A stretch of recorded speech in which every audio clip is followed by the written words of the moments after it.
Chers amis, Boker Or, Beshem Hashem, Naaseh Venatzliach. Nous partons aujourd'hui, mercredi 9 du mois de août et le 22 Av pour le prénom donc de Alexandre, puisque ça nous a été demandé. Un nom très très très connu, qui n'est pas juif, mais qui a été accepté. Donc, shiur anonyme pour remercier Akadosh Baruch Hu de tout et qu'on puisse toujours grandir dans la Torah et des mitzvot. Et que Cynthia elle bat Déborah, qu'elle trouve son mazal très vite, Bezrat Hashem, à son mariage. Voilà, Bezrat Hashem, ce qui a été demandé. Donc, Bracha Revacha Batzlacha, un bon mariage pour Cynthia elle, bat Déborah. Et on part pour le nom de Alexandre, ce nom d'Ivrei Chazal, de ce que j'ai pu trouver au niveau Bezrat Hashem, de la compilation des lettres qui vont définir plus ou moins son caractère. Alexandre, comme je vous le disais, est un nom loazite, qui n'est pas de chez nous.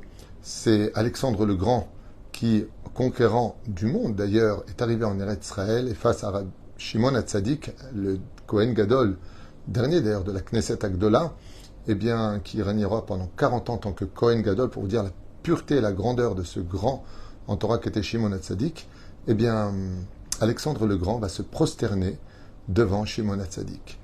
Et pourquoi? Eh bien, il dira à ses soldats, car sachez que toutes les guerres que j'ai gagnées, je les ai gagnées grâce à lui.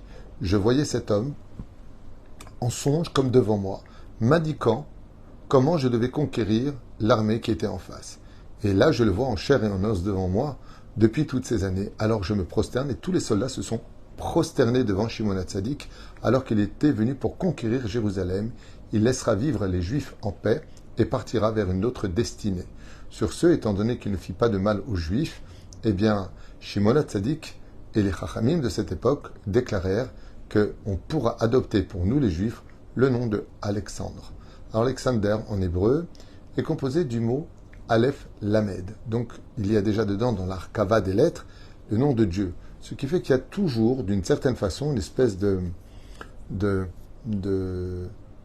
providence qui garde celui qui possède le Aleph, le Lamed ou le Yud et le Ke. Dès qu'il y a le nom de Dieu dans un nom, c'est toujours quelque part bien parce que ça provoque d'une certaine façon la Hashgacha Pratit. Alors quand on regarde les lettres du mot Alexander, on y découvre énormément de bonté et un tout petit peu de rigueur à l'intérieur, ce qui n'est pas forcément bien dans tous les cas de figure. Donc le Aleph, c'est bonté absolue. Le Lamed du mot Alexander, c'est un mélange de rigueur et de bonté. Le Kaf, une fois de plus, mélange de rigueur et de bonté.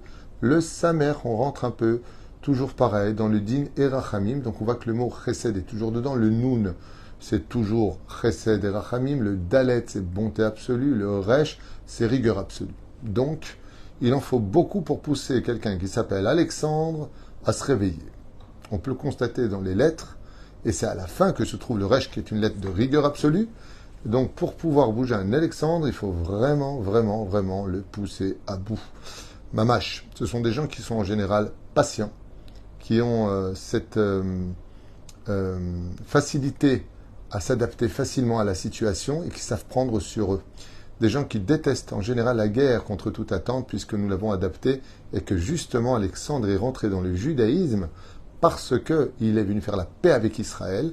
Donc en général, les gens qui s'appellent Alexandre ne sont pas des guerriers contre Alexandre le Grand, qui lui, Alexandre de Macédoine, était un très très grand guerrier. On plonge donc dans notre livre pour voir un petit peu qu'est-ce que nos sages ont défini.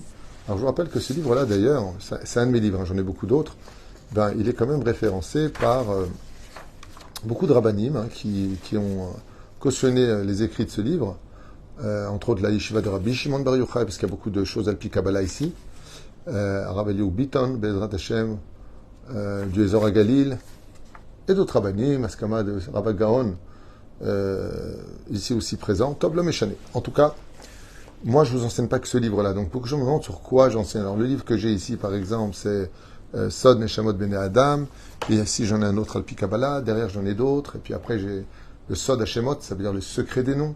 Donc c'est beaucoup d'études, et il faut savoir que les cours que je partage avec vous, aussi là-dessus, c'est pas ce qui est marqué simplement ici, c'est la connaissance de plusieurs livres que je vous lis sur un plateau pour avoir une généralité de ce que l'on peut apprendre de chaque prénom que l'on va donner à nos enfants.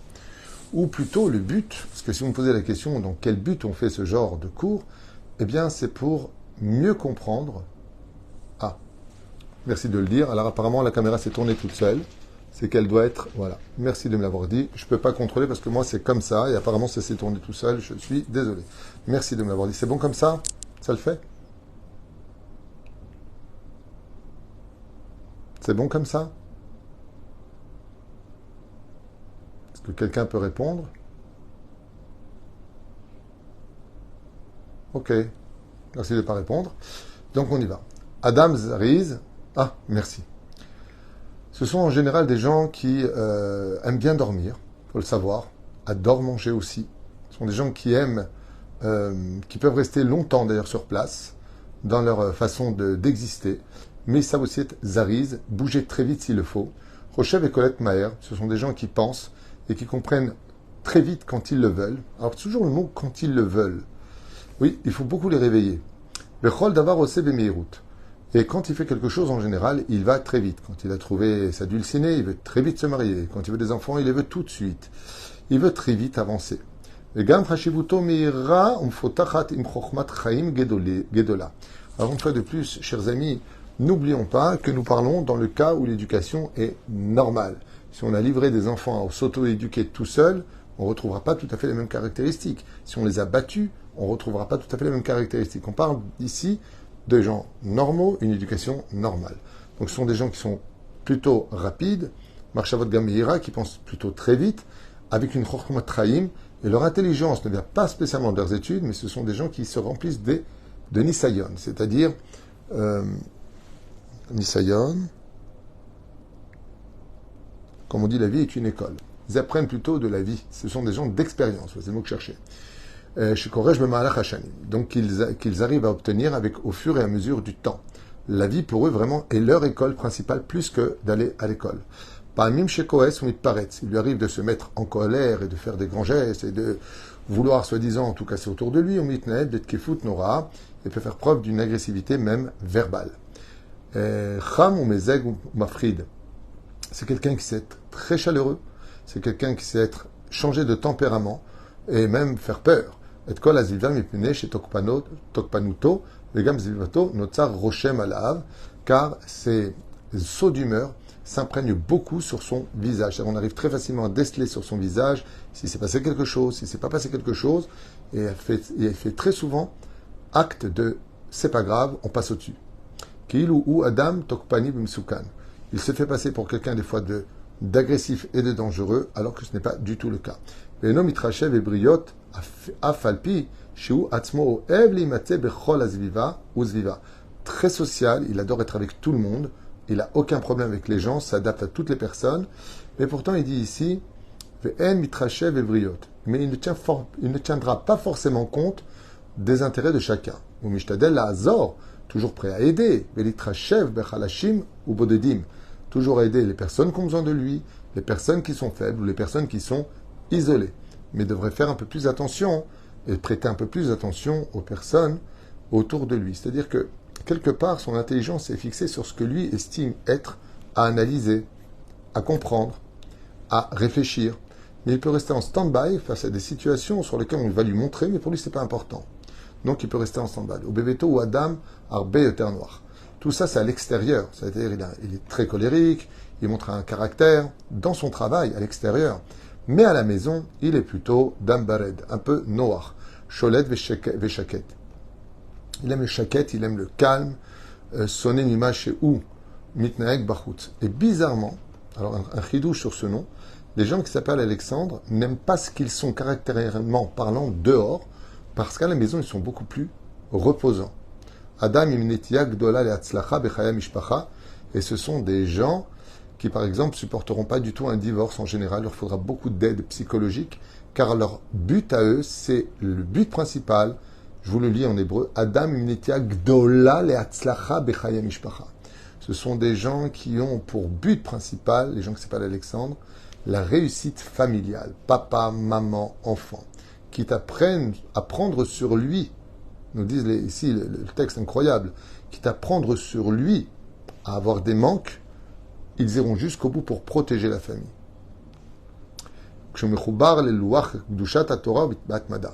Et donc, étant donné qu'ils sont un petit peu colériques à l'extérieur, ils n'ont pas de problème de s'énerver, ils n'ont pas de problème de faire c'est comme ça, j'arrête, ils n'ont pas de problème de les paraître, on dit en hébreu. À la maison, c'est un peu le contraire. Et ils détestent ce qu'ils sont à l'extérieur. Qu'est-ce qui leur manque le plus? Eh bien, il nous dit que c'est un caractère qui est très spécial parce qu'il n'est pas à l'extérieur, ce qu'il est à l'intérieur. Plutôt sympathique à l'intérieur, prêt à aider, prêt au calme. À la maison, pour lui, c'est shalom. Il faut absolument que ça se passe bien. À l'extérieur, il peut se battre et aller très vite pour y arriver. Il n'a pas de problème de négocier, il n'a pas de problème de dire je ne suis pas d'accord, mais il va se travailler parce que malgré tout, c'est un homme à l'intérieur qui a de la paix, qui aime la paix. Vous frères, écoutez bien la suite. Donc je découvre avec vous parce que je n'ai pas préparé, vous le savez. Adam n'était gdola le hatzlacha bechai mishpacha. Pour lui, ce qui compte, c'est que les enfants grandissent un peu comme ils le veulent. C'est toujours le même problème, le laxisme dans l'éducation, faites attention.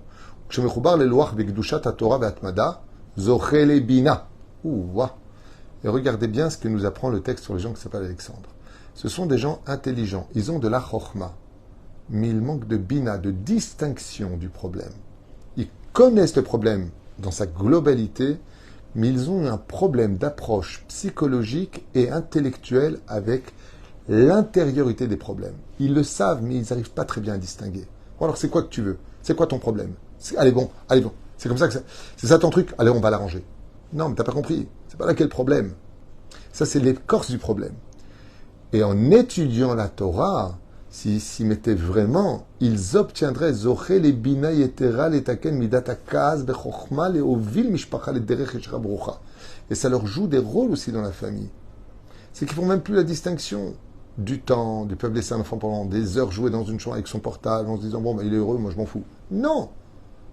Distincte bien ce qui se passe. Occupe-toi bien de tes enfants. Regarde bien les problèmes. Regarde bien ce qui se passe autour de toi et fais la différence avant qu'il ne soit trop tard. L'ambrot chez Ober Nisionot ou Mishbarim Bechlal Lopshutim. Donc le nom Alexandre, il faut savoir une chose, c'est que ce sont des gens qui ont une vie qui n'est pas tout à fait calme et qui passent par de grandes épreuves et beaucoup de claques sur leur chemin. Beaucoup d'épreuves s'abattent sur eux. Adam Chazak, mais ce sont des gens très forts bizarrement. Qui tiennent, malgré les intempéries de la vie, vont mettre moule kol anisionot et qui finit toujours par retomber sur ses pattes. Quoi qu'on fasse de sa vie, quoi qu'on lui dise, quoi qu'on lui fasse, avec le temps, étant donné que malgré le fait qu'on puisse voir un homme un peu perdu, il arrive à un peu comme le lézard, tu lui coupes la queue, elle repousse. Il retombe sur ses pattes. Tzarich lishmor et atzmo litzot tamid bederech ha'emet.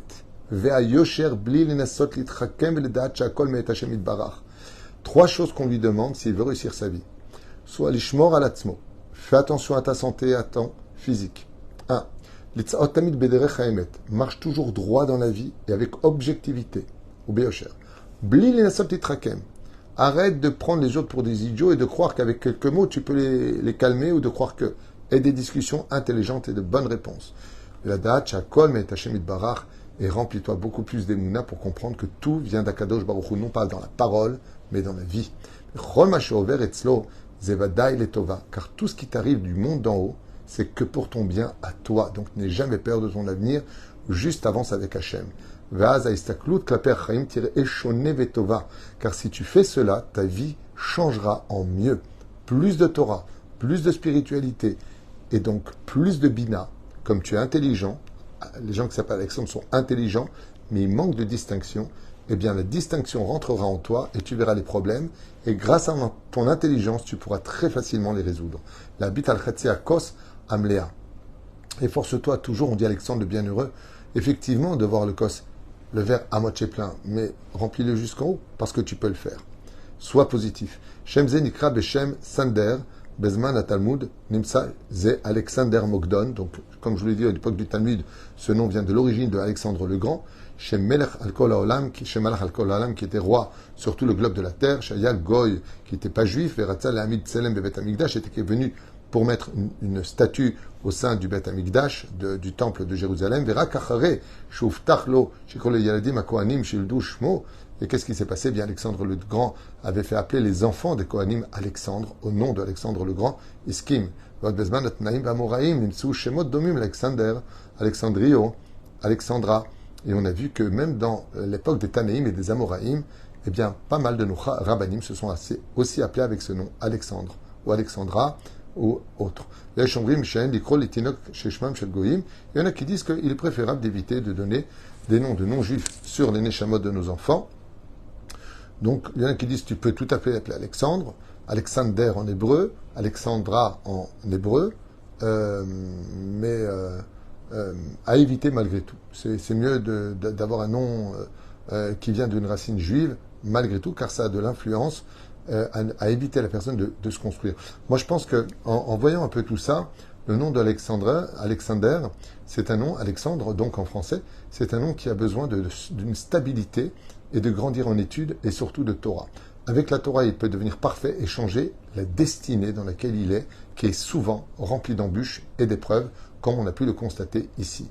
Donc spiritualité, prière, et puis bina. D'arrêter de croire que tout se règle avec quelques mots, de croire que tout se règle avec quelques sourires, et que ça va aller pour une journée, et demain un meilleur jour. Non. Stabiliser les choses, le point faible, c'est le manque de distinction, et le point fort, c'est son cœur, ouvert à tous, qui très souvent est empreint de colère à l'extérieur, et d'une gentillesse extraordinaire à l'intérieur. Ce ne sont pas du tout des gens idiots, ce ne sont pas du tout des gens fainéants, ce sont des gens qui sont bosseurs, qui peuvent aller très très loin, mais qui ont besoin de beaucoup de spiritualité à l'image d'une voiture qui ne voyagerait pas sans essence. Eux, c'est vraiment ce qui leur manque le plus, de la spiritualité et de la connaissance de la Torah, pour mieux distinguer le monde dans lequel ils vivent, Bezrat Hashem, et régler les problèmes pour toujours et non pas pour l'histoire d'une semaine ou d'un mois. Baruch Adonai le'olam, amen, ve amen.